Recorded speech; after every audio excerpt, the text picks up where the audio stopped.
Non, on n'est pas dans ce genre d'émotion, mais on est dans le concret, dans le concret. Et ce qui vient de frapper fort le capitaine Ibrahim Traoré, vous n'allez plus jamais comprendre. C'est une réalité que je vous dis. Le bâtisseur du Burkina Faso a frappé encore fort. Et ce serait l'une des plus grandes autoroutes de l'Afrique de l'Ouest, surtout en pays francophone, parce que je sais que dans beaucoup de pays francophones, il n'y a pas d'autoroute, surtout en Afrique de l'Ouest.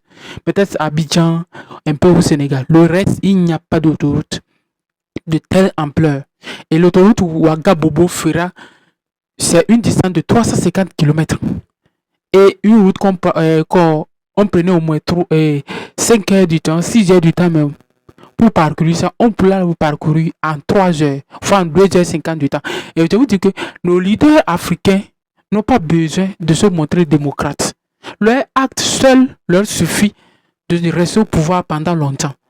Oui, leur acte seul leur suffit de rester au pouvoir pendant longtemps. Parce que les Africains et beaucoup de jeunes Africains veulent l'acte. Nous ne voulons pas des discours, nous ne voulons pas des choses. Et c'est ce que vient de prouver le capitaine Ibrahim Traoré. Si nos dirigeants africains, imaginez en Côte d'Ivoire, quelqu'un qui est resté au pouvoir depuis 20 ans et jusqu'au jour d'aujourd'hui, cette personne n'arrive pas, on n'arrive pas à construire des grandes autoroutes et comme entre Bouaké, Abidjan, Bouaké et Yamoussoukro pour relier les grandes villes. Et quelqu'un qui viendra en moins de 5 ans va construire une autoroute qui sera l'une des plus grandes de l'Afrique de l'Ouest, l'une des plus longues de l'Afrique de l'Ouest. Ça vous choque. Ça veut dire que nos pays ont des moyens.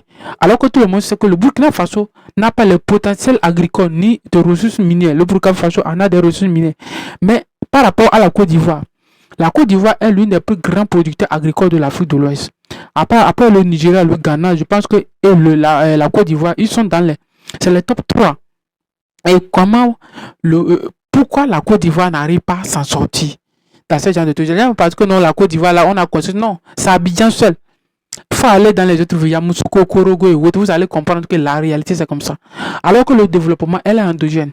Donc, lorsque vous impulsez le développement à travers la population, vous allez avoir une harmonisation, un partage équilibre des richesses d'un pays. Donc, c'est ça, c'est ce que le capitaine Ibrahim Traoré est en train de faire. Et c'est ça, c'est l'exemple typique que nos chefs d'État africains doivent faire. Et vous dites quoi? La jeunesse africaine n'a pas besoin de comment appelle-t-on? De dirigeants, de grands discours, de démocrates et autres. On a besoin de quelqu'un qui comprend, quelqu'un qui connaît les difficultés du peuple. Rappelez-vous que les grands diplômés des avares, des grandes écoles internationales n'ont jamais produit rien.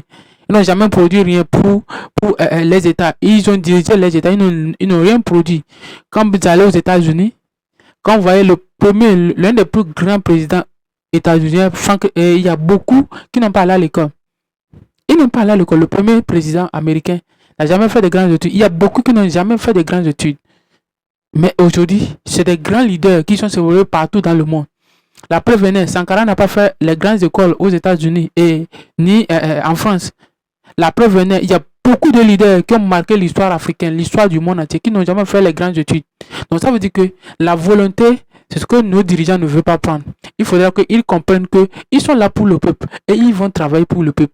Si tu es nouveau sur ma chaîne, tu sais ce que tu dois faire. Abonne-toi, partage la vidéo, likez, commentez et donc à la prochaine fois. C'est parti. Voilà.